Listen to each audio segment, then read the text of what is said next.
invite Ananya Mitra, who came all the way from Kolkata. She had little problem, therefore she could not attend the session yesterday. Okay. And as the plan goes, we will have 20 minutes presentation followed by discussion. Okay. Good afternoon, respected chairperson sir, ladies and gentlemen of the august audience. I am privileged to present my paper entitled Lilavati, Pedagogical Innovation of Bhaskaracarya in such an erudite milieu. At the outset, I apologize for not having any visual component to support my views. Encouraged by your patient hearing, I'd like to explain the legendary Guru Bhaskaracarya's pedagogical approach in Lilavati from the perspective of educational psychology and how far it has an immense effect on modern teaching method even after 900 years. Honestly speaking, belonging to the maths-fearing majority, I'm not so confident about the options of 0 and 1 resulting from the combinations of 2 and 2. And now, I'm speaking in Thane, famous for the breaker, the stand. 617 I presume. I'm grateful to you all who have given me such wonderful opportunity. Well, in our global village, the newborns are trained to love blue and pink in accordance to their gender-based identity. They grow up. Then the blue boys are directed to the world of mathematics and scientific knowledge, and the pink girls take up art and literature. So do I. I myself, I'm an assistant professor in a rural college in West Bengal. I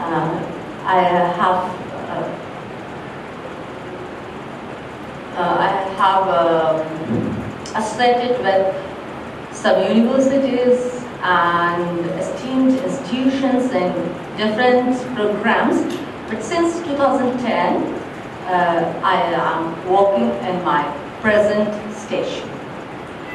Anyways, we being the teachers of these youngsters also take to instruct them following the traditional custom, irrespective of individual aptitude for the concerned discipline, don't we?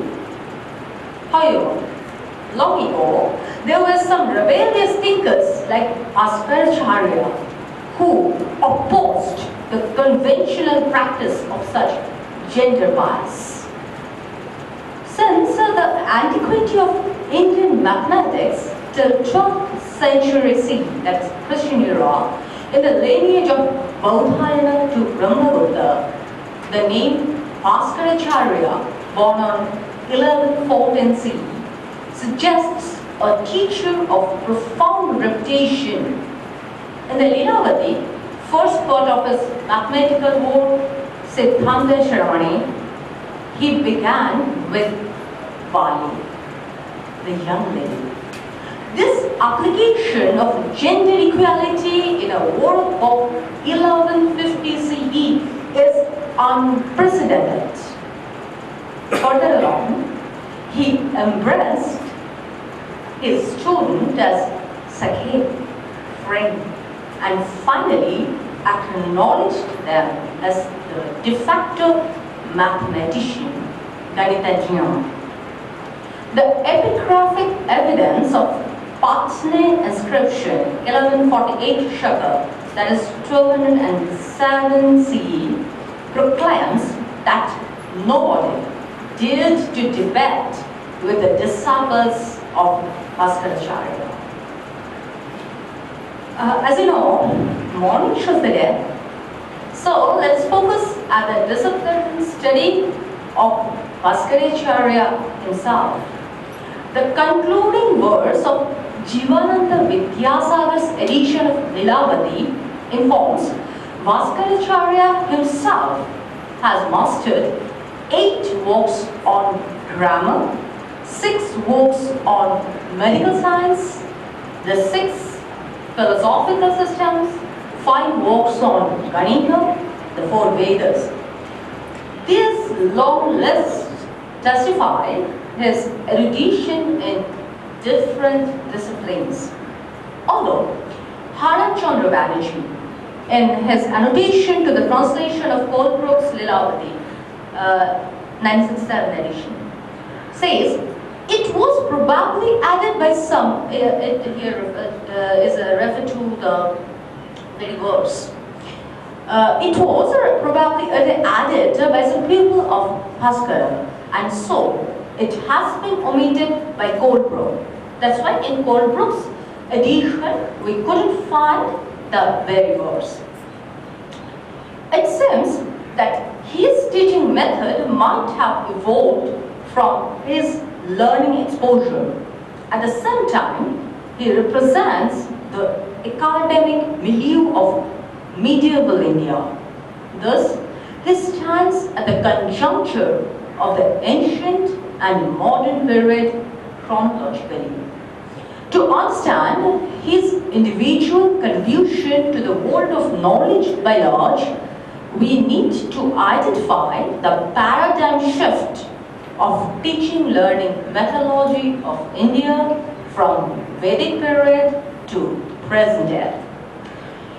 In the early Vedic age, circa up to 1300 BC, it was truly a paperless society. Even the art of writing was developing gradually. Therefore, sharing orally and memorizing by heart was the only way to conserve the experience-based knowledge handed down from one generation to other. Thus, the oral tradition has evolved. In this process, recitation and recapitulations were strongly emphasized, since these exercises provide stimulus to the principal learning device called mind. Although in later period, first millennium BC, while writing was accustomed by the learned community, even then the canonical scripture like the Veda was preferred to be transmitted orally. It should be noted that in due course, exposition of the given matter was incorporated in this methodology in order to minimize its degradation to the level of parrot-like practice. Consequently, the Vedic literature has been enriched by large. By 1st century AD, for the sake of preservation of this knowledge, short and pithy sentences of sutra literature are employed to teach and learn different grammar portions, that is, history, astrology and logic, which were parts and parcel of contemporary curriculum. Apart from cramming and technical exposition, the storytelling method is also availed. In this way, the dialogue mode of teachings developed gradually, which culminates into the form of argumentative discourse. And today, even scholars like Nobel laureate Professor Amartya Sen describes us as argumentative Indians, doesn't it? This brief sketch of education in ancient India explains the disciplinary knowledge of Bhaskaracarya. Let's consider how he has conveyed this core knowledge to the generations of students so that after 900 years we are researching about his pedagogical practice. Being a student of literature, the techniques as well as the philosophy of mathematics is not my strong point. Therefore, I would particularly concentrate on the examples demonstrating different methods to study the master's experiment. Today is the last day of the conference. So at the flag end of this 4-day conference, all of us, I assume, are aware about the content of Lilavati. So I am not repeating it once again. Even a casual reading would convince us the broad spectrum of the curriculum designed by the great mathematician. It satisfies the academic interest of the young aspirant of astrology, at the same time fulfill the domestic need of a fellow countryman. Perhaps this umbrella treatment of Lilavati explains its age-old popularity. Following the famous proverb, example is better than Prasarak. Now we should try to categorize the examples of respective topic. Altogether, it takes 87 examples to teach basic arithmetic in the 13 chapters of Lilavati. Despite of his command over different branches of knowledge and his esteemed family background, Bhaskaracarya himself was very much rooted, as it is expressed through his choice of examples from the very beginning of the text. Surprisingly, he takes the most simple, familiar things while dealing with the concept. As we know, simplicity and naivety could never be the same. The great mathematics teachers also encourages his people from elementary arithmetic to the advanced level of astrology by addressing them as his peer Ganitagya in due course.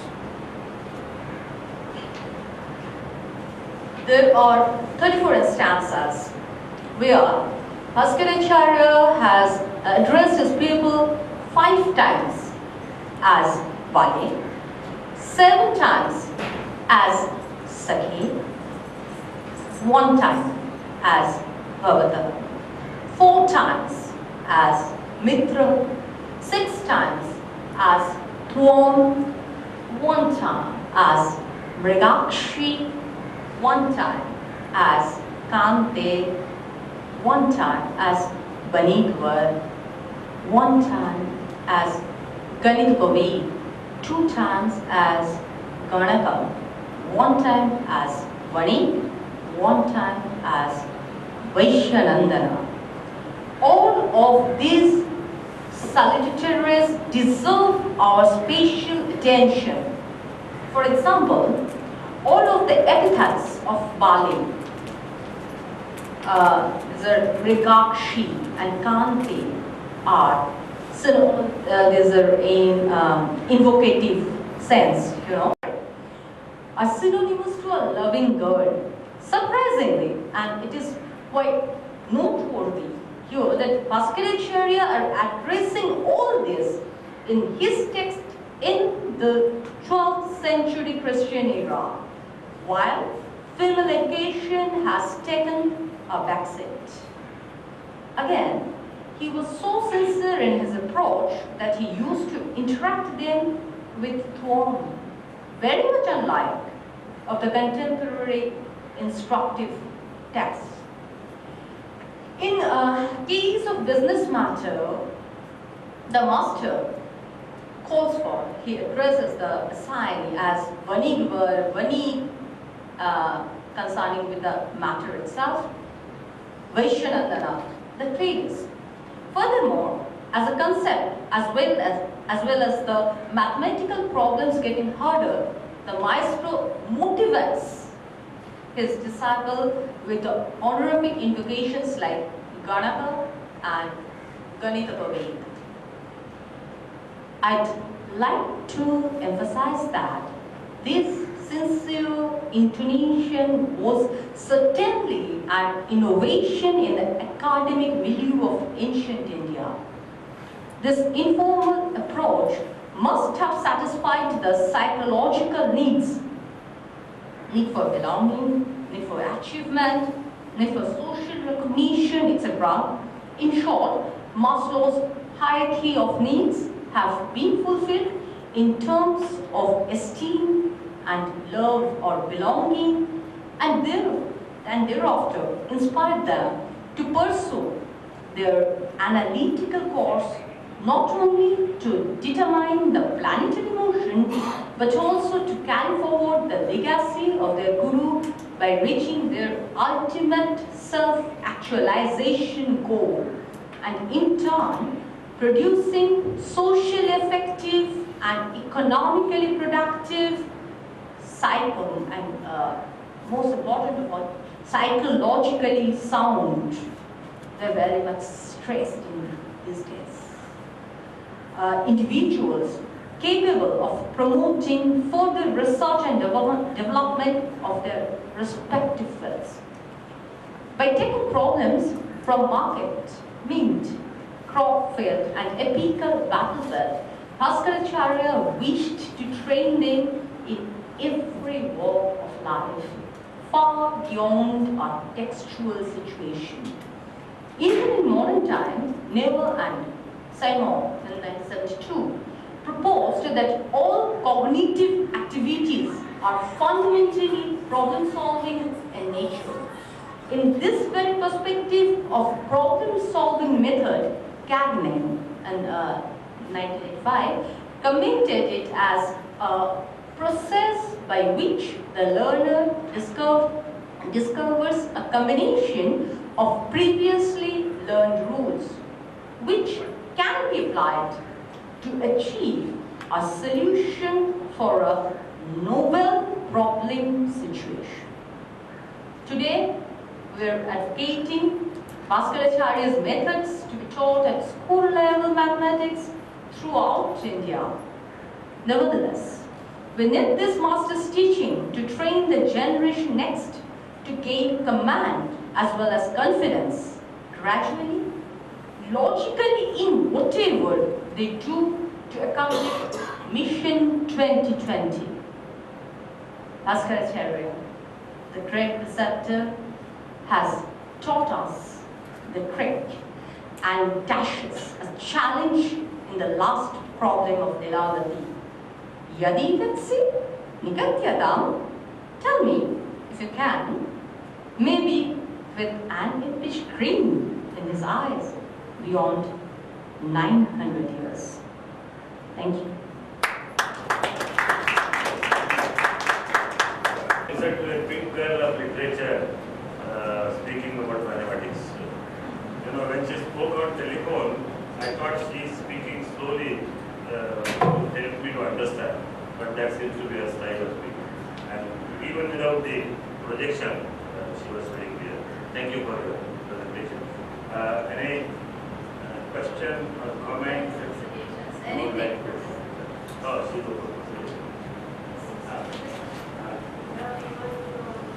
Reference of self-actualization. Self-actualization. Can you give us example? Because it is highest level need. Yeah. Yes, ma'am.